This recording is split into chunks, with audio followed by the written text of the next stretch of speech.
e 3 varas que nós chamamos de cumulativas, são varas judiciais.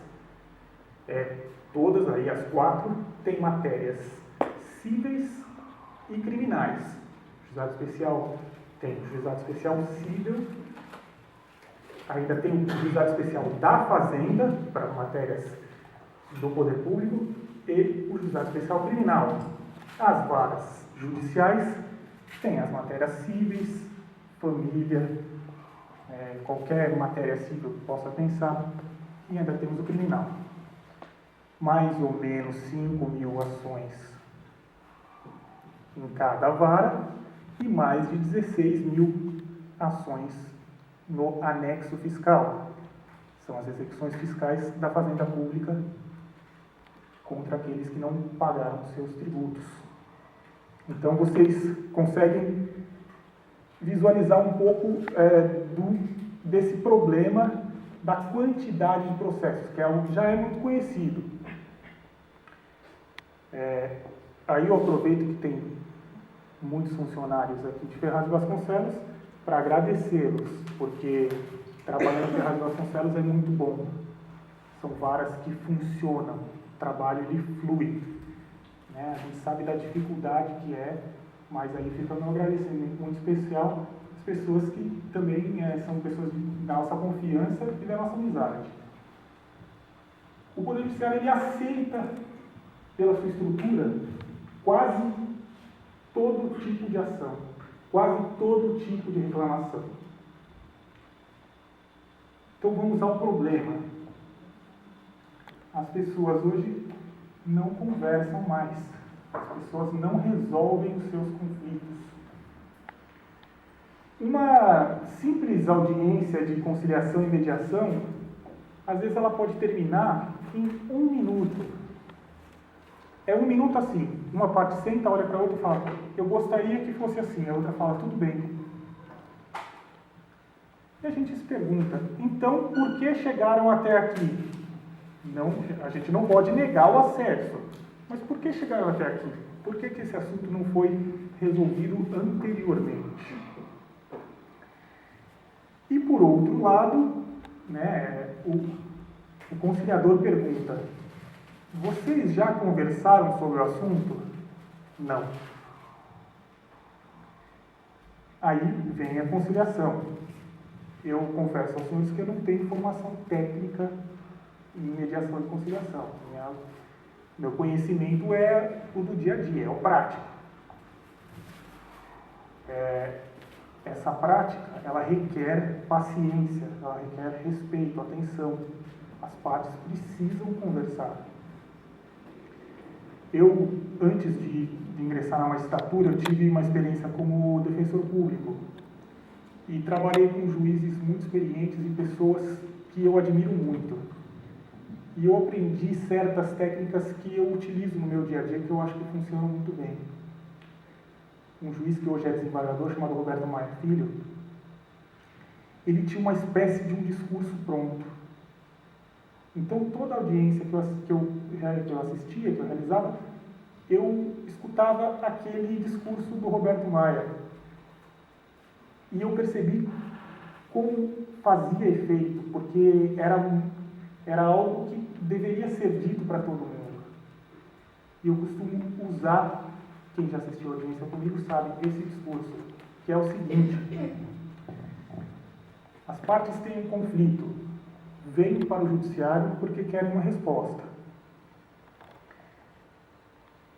É melhor que elas conversem e tentem chegar a um denominador comum, a um ponto comum, mesmo que não seja o ideal, que eles tenham que ceder de alguma forma.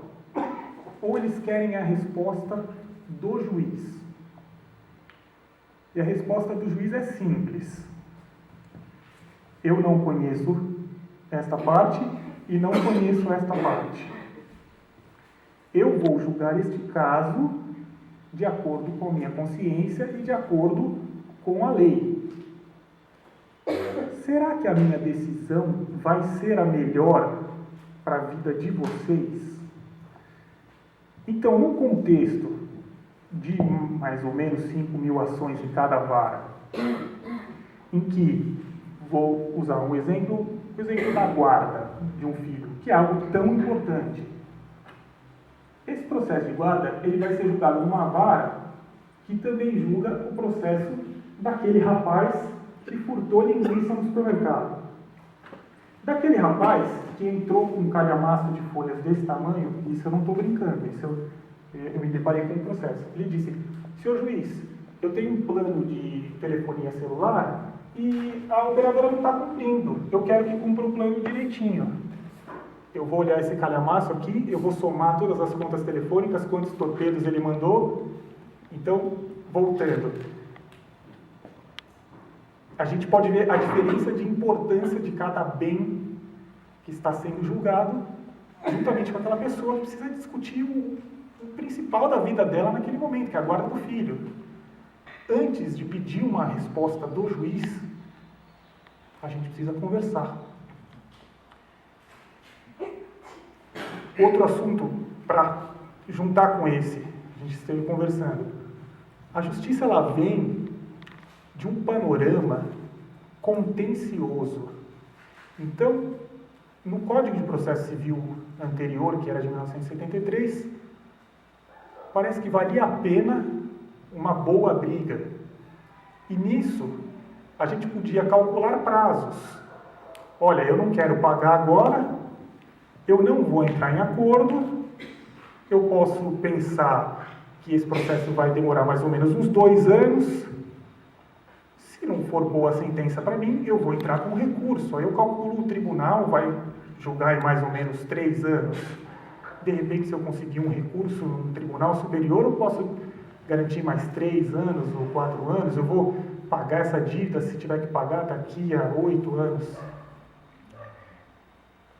Os atores do Poder Judiciário, vamos chamar assim, todos aqueles que militam no Poder Judiciário, estavam acostumados com isso. Essa era a mentalidade. E percebeu-se que isso é um dos grandes causadores desse número infindável de ações judiciais.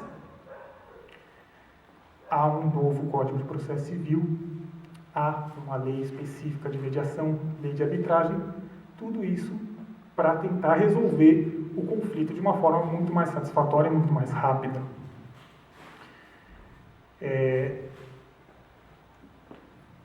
Há previsão também da criação em cada comarca de um CEJUSC, que é um Centro Judicial de Solução de Conflitos.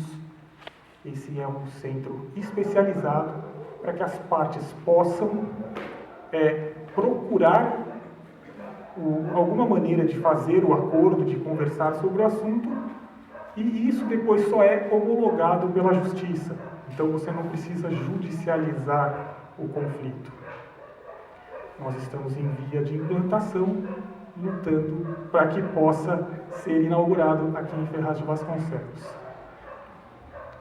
Esse é mais ou menos um panorama geral improvisado para que eu entre no próximo assunto, que seria a justiça restaurativa.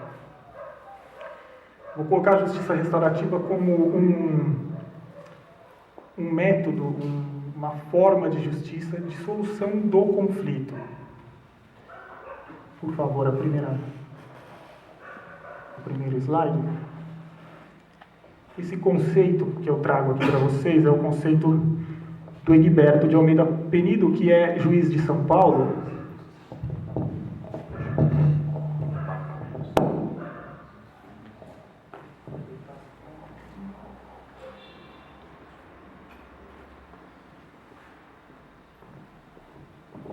Que é o juiz da primeira vara especial da infância e juventude de São Paulo. É um amigo pessoal, eu tive a oportunidade de conhecê-lo num núcleo da Escola Paulista da Magistratura que tratou sobre justiça restaurativa. Então tive contato com vários juízes que já realizam, o que me fez gostar mais do assunto e começar a estudar para saber se é possível implementar. Ele define como um conjunto ordenado e sistêmico de princípios, técnicas e ações, por meio dos quais os conflitos que causam dano são solucionados de modo estruturado, com participação da vítima, ofensor, famílias comunidade e sociedade. Eu vou quebrar um pouquinho a leitura só para destacar alguns pontos e ao longo da apresentação eu vou voltar a falar deles, mas é importante pelo menos pincelar um pouquinho. Conjunto ordenado e sistêmico de princípios, técnicas e ações. A gente tem princípios, técnicas e ações específicos que se diferenciam muito da justiça comum, que eu vou chamar daqui a pouco de justiça retributiva. Solucionados de modo estruturado, e aí vem a grande diferença do que a gente não usa normalmente na justiça, que é a participação da vítima, do ofensor, famílias, comunidade e sociedade. Já antecipo que eu vou depois mostrar um vídeo bem pequeno, um trailer, sobre um caso que ficou muito famoso nos Estados Unidos, e nesse vídeo dá para ver rapidamente como é o processo de justiça restaurativa. Ele é feito num círculo restaurativo onde as partes colocam o problema. Coordenados por facilitadores capacitados em técnica autocompositiva e consensual de conflito. Isso é muito importante, a formação daquele que coordena a solução desse problema. Ele não pode ser utilizado de qualquer forma, sem o estudo dessas técnicas.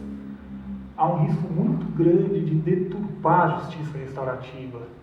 Na justiça restaurativa você não vai apontar o dedo para uma pessoa e falar: você é a culpada, se vire para resolver esse conflito.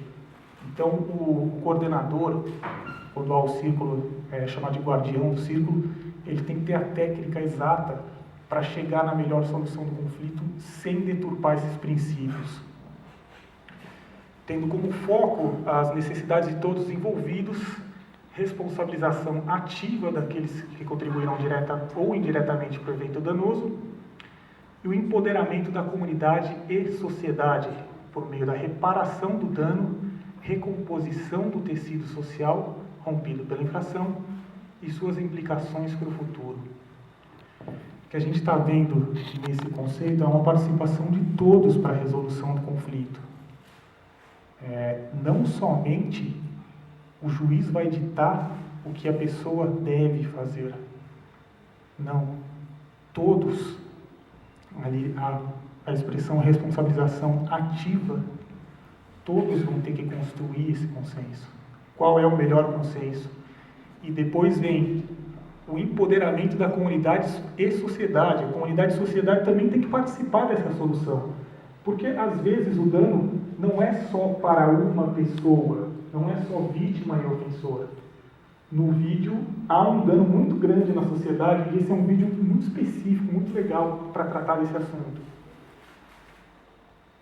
E a sociedade não vai participar do processo, ela não vai poder contribuir, porque ela sofre os efeitos também.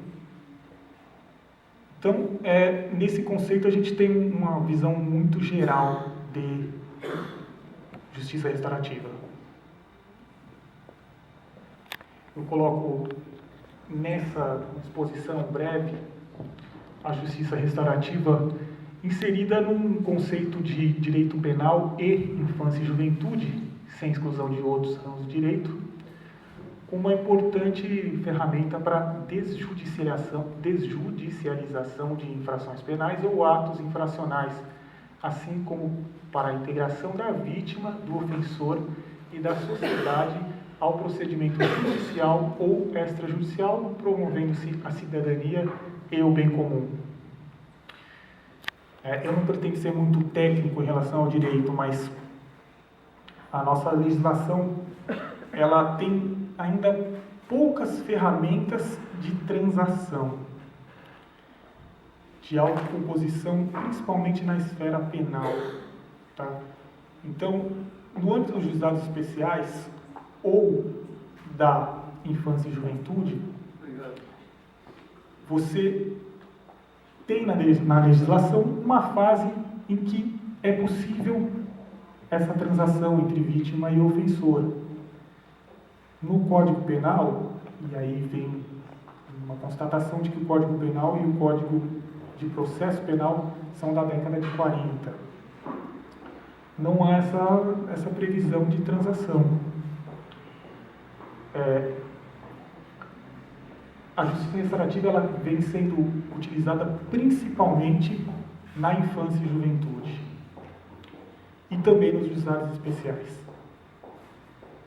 Seria interessante o estudo aí bem detalhado de como levar isso para o direito penal, sem deturpar a justiça restaurativa. Ainda, pelo que eu pesquisei, ainda há pouca utilização no processo penal. Tá? Aqui há alguns valores, e eu vou dividir em retributiva para aquela justiça que a gente está acostumado, a justiça crime, apuração do fato, pena, da justiça restaurativa.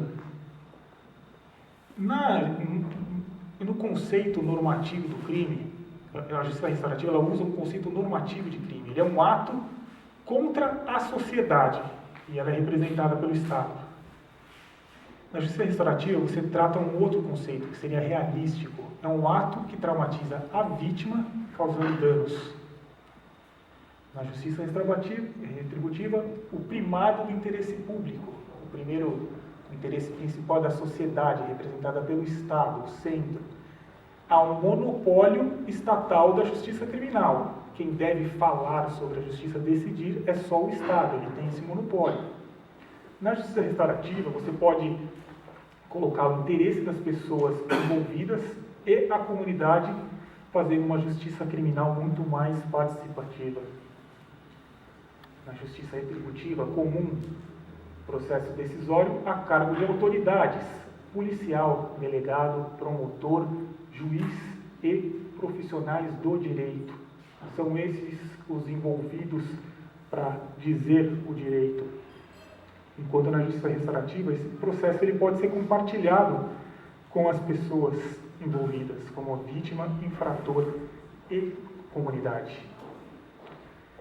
A justiça retributiva comum, ela investiga uma culpabilidade individual voltada para o passado, há uma estigmatização. O que essa pessoa fez? Qual foi o dano que ela causou? A justiça restaurativa ela procura uma responsabilidade pela restauração numa dimensão social, compartilhada coletivamente e voltada para o futuro. A justiça comum ela se utiliza de um uso dogmático do direito penal positivo, isso quer dizer, investiga as leis, como deve ser aplicada, enquanto a justiça restaurativa faz uma utilização crítica e alternativa do direito. Na justiça retributiva há uma indiferença do Estado quanto às necessidades do infrator, vítima, comunidade e comunidade foram afetados. Na justiça restaurativa, há um comprometimento com a inclusão de justiça social, gerando conexões. Justiça retributiva seria, então, monocultural excludente, enquanto que a justiça restaurativa teria um caráter culturalmente flexível, onde haveria um respeito muito maior à diferença e tolerância.